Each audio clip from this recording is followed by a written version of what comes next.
هنعمل النهارده سجق بالبطاطس وسجق من غير بالطماطم ومكرونه.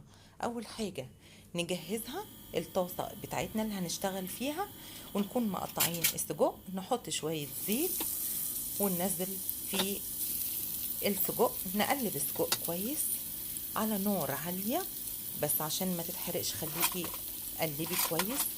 خلي النار ولا عاليه قوي ولا واطيه قوي، وسط، علشان خاطر يتحمر، يديكي تحميرة السجق. ايوه، خليه لغاية اما ياخد لون. ونجهز على جنب بصلة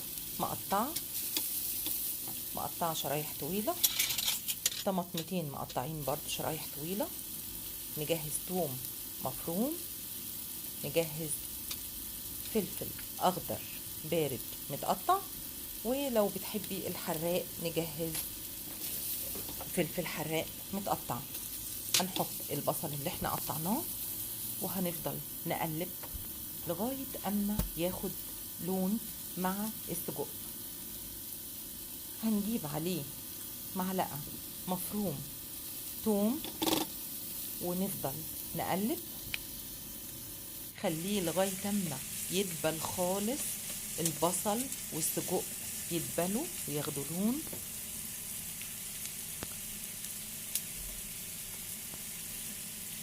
خليه كده ياكل مع بعضه، ما تقلبيش كتير، خلي النار مش واطيه،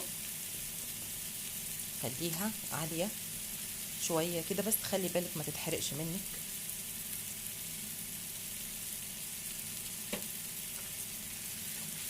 شويه كده يشكشك كده على النار علشان يستوي والبصله تدبل خالص، وفي نفس الوقت هتاخد لون اصفر. كل فتره نقلب،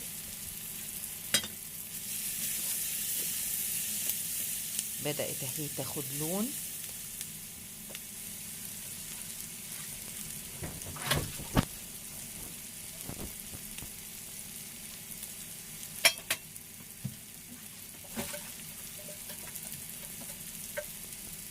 خليها لغاية اما السجق يستوي والبصلة هتدبل خالص، ونكون بنجهز طماطمتين بالظبط. انا حطيت نص السجق، انا كنت جايبه كيلو، حطيت نص السجق اعمل بيه طبق السجق ده بالطماطم والبصل، وفي بقيه السجق هنعمل بيه صينيه بطاطس صغيره كمان، عشان اللي بيحب ده ياكل واللي بيحب البطاطس بالسجق ياكل.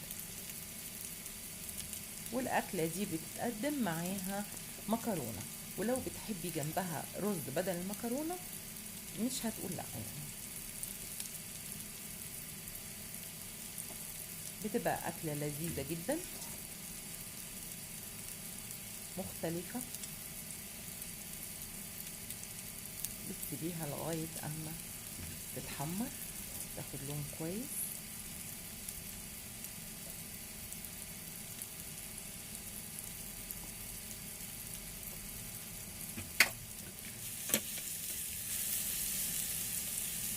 كل شويه بتقلبي.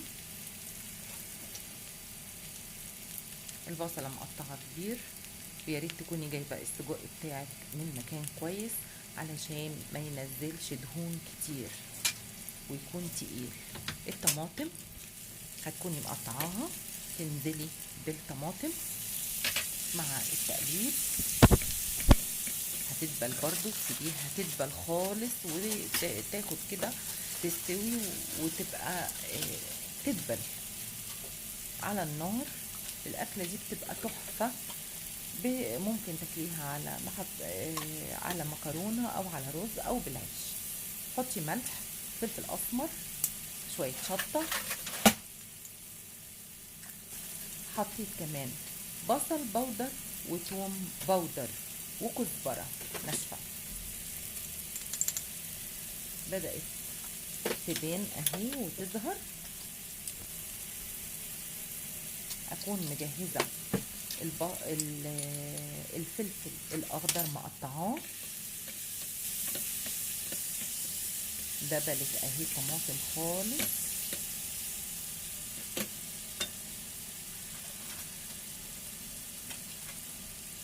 انا دلوقتي بجهز الفلفل، بقطع فلفل اخضر حراق وبارد زي ما بتحبي، وهتنزلي بيه. طبعا هياخد تقليبة ويقعد على النار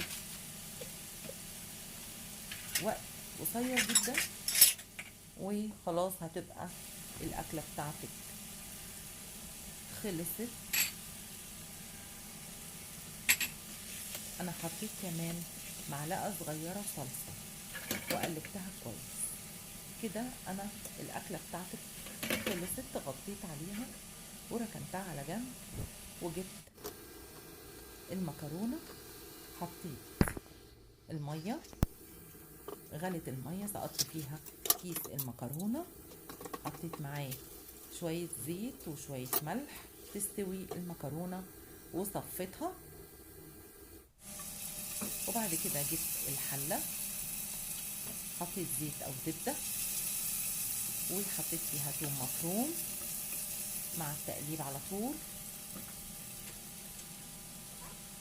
جبت المكرونة، انا بحب اعملها بصلصة، في ناس بتحب تعملها بطماطم اللي بس انا جبت صلصة حطيتها، وبعد كده حطيت عليها ربع كوباية مية، وحطيت ملح، وحطيت فلفل اسمر،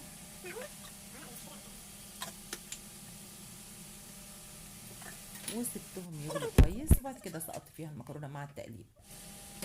بعد كده جبت بطاطس قطعتها صوابع، وحطيت عليها بقية السجق، وقطعت عليها بصل وحبة توم صغيرين وقلبتهم في بعض.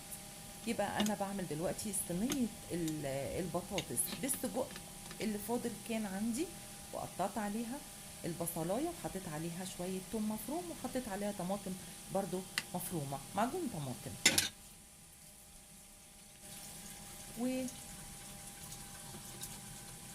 وقلبتهم كويس في بعض. لقيت الصينية صغيرة، جبت صينية كبيرة ورحت حطاهم قلباهم فيها، وحطيت ملح، حطيت فلفل اسمر، كزبرة ناشفة، بصل بودر، شوية شطة، ثوم بودر.